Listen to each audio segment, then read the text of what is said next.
अपने प्रयत्न से आप पुनः अच्छा स्वास्थ्य प्राप्त कर सकते हैं और लापरवाही पर ही आरूढ़ रहें तो शरीर को इससे भी बुरी हालत में ले जा सकते हैं। कुंजी अपने भीतर है, स्वास्थ्य के आप खुद मुख्तार हैं। कोई दूसरा इसमें क्या हस्तक्षेप कर सकता है? वैद्य डॉक्टर सलाह दे सकते हैं, दवा दे सकते हैं, परंतु निरोगता की चाबी उन बेचारों के पास थोड़े ही है। वह तो अपने अंदर से ही ढूंढ निकालनी पड़ेगी।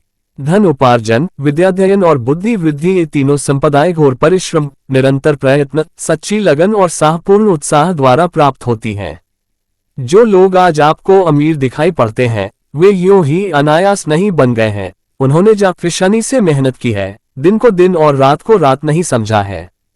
जिन्हें आप विद्वान देख रहे हैं उन्होंने वर्षों सर खपाया है, मुद्दतों पुस्तकें रटी हैं, खेल तमाशों से, यात्रा विहार से, मनोरंजनों से अपने को बचाकर पढ़ने की धुन में लगे रहे हैं।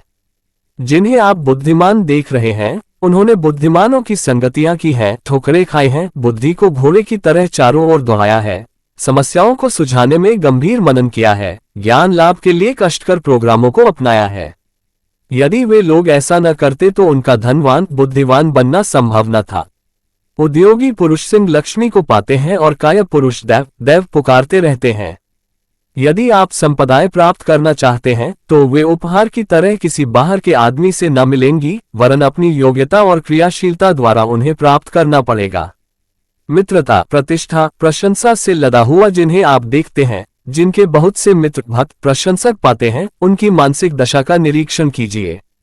आप पाएंगे कि उनमें बहुत से ऐसे गुण हैं जिनके कारण लोगों का मन उनकी ओर आकर्षित होता है। उनमें बहुत सी ऐसी विशेषताएं हैं जिनसे लोग लाभ उठाते हैं। उन्हें मुफ्त के माल की तरह प्रतिष्ठा एवं प्रशंसा नहीं मिलती, वरन उसके अनुरूप अपने आप को बनाने के पश्चात उसके अधिकारी हुए हैं। गंध रहित पुष्प के पास भौरे नहीं आते। अपने चारों ओर भ्रमरों को मधुर स्वर के साथ गूंजते फिरते देखने का सौभाग्य उन्हीं पुष्पों को प्राप्त होता है जो अपने अंदर मनमोहिनी सुगंध छिपाए बैठे हैं। कमल के फूल पर यदि भौरों के झुंड मंडराते रहते हैं तो ये भौरों की कृपा नहीं, कमल की विशेषता है। बिना गंध वाला कन्नेर पुष्प बेचारा अकेला एक कोने में ही पड़ा रहता है। हम मानते हैं कि कभी कभी किसी को अनायास भी बहुत सी सुविधा संपदा प्राप्त हो जाती है जिन्हें भाग्य की देन कहा जाता है। यह अपवाद है। रास्ते में चलते हुए किन्हीं को रुपये पैसे पड़े मिल जाते हैं, यह अपवाद है। इनसे ये सिद्धांत निश्चित नहीं किया जा सकता कि हर एक को रास्ते में पड़े पैसे जरूर ही मिलेंगे। अनायास मिलने में भी दो कारण होते हैं, या तो पूर्व जन्म का संचित कर्मफल शेष होगा जो अब प्राप्त हुआ है, या अब कर्ज लिया जा रहा है जो आगे चुकाना पड़ेगा। मुफ्त का माल तो एक रत्ती भर भी यहां नहीं मिल सकता। यदि पुराना संचित मिला है, बैंक में जमा पूंजी निकाल दी है, तो ये भी अपने उद्योग का फल हुआ।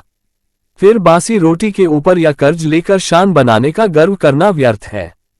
इसमें कोई गौरव की बात थोड़ी ही है।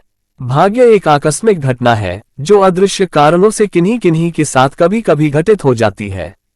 ऐसे 1-2% होने वाले अपवाद निश्चित नियम नहीं बन सकते। सिद्धांत रूप में वही बात स्वीकार की जाएगी जो 99-98% ठीक उतरती है। आत्मनिर्भरता का सिद्धांत सच्चा है। मनोवांछित सफलता प्राप्त करने की कुंजी अपने अंदर है। ये सिद्धांत सच्चा है क्योंकि सर्वत्र यही बात फलित होती दृष्टिगोचर होती है, जो जिसका पात्र है वह उसी वस्तु को प्राप्त करता है। आप अपने ऊपर विश्वास कीजिए, अपने ऊपर निर्भर रहिए। अध्यात्मवाद का सिद्धांत है कि अपनी दुखदायी परिस्थितियों को टालने के लिए और सुखदायक अवसर उत्पन्न करने के लिए अपने भीतर दृष्टि डालिए, जड़ को तलाश कीजिए। सारे प्रसंगों का उत्पादन और परिवर्तन करने वाला केंद्र बिंदु अपने अंदर है, इसलिए दूसरों का आसरा तकने की अपेक्षा अपना निरीक्षण, संशोधन और संपादन आरंभ कर दीजिए। बाहरी सहायताएं प्राप्त होना इस बात पर निर्भर है कि हमारी आंतरिक योग्यताएं कैसी हैं। एक मनुष्य को सब लोग आदर करते हैं, उस पर विश्वास करते हैं, उसको सहायता देते हैं, पर दूसरे मनुष्य को इससे ठीक उल्टा व्यवहार प्राप्त होता है। संसार के लोग पक्षपाती हैं, ये कह देने मात्र से काम नहीं चलेगा। हमें दोनों व्यक्तियों के गुण, स्वभाव, चातुर्य और आचरण का सूक्ष्म दृष्टि से निरीक्षण करना होगा। आप देखेंगे कि दोनों व्यक्तियों की आकृति एक सी होते हुए भी मानसिक स्थिति में जमीन आसमान का अंतर है।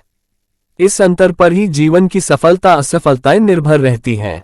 यदि हमें आगे बढ़ना है तो इसी मूल केंद्र के सुधार और परिवर्तन पर ध्यान देना होगा।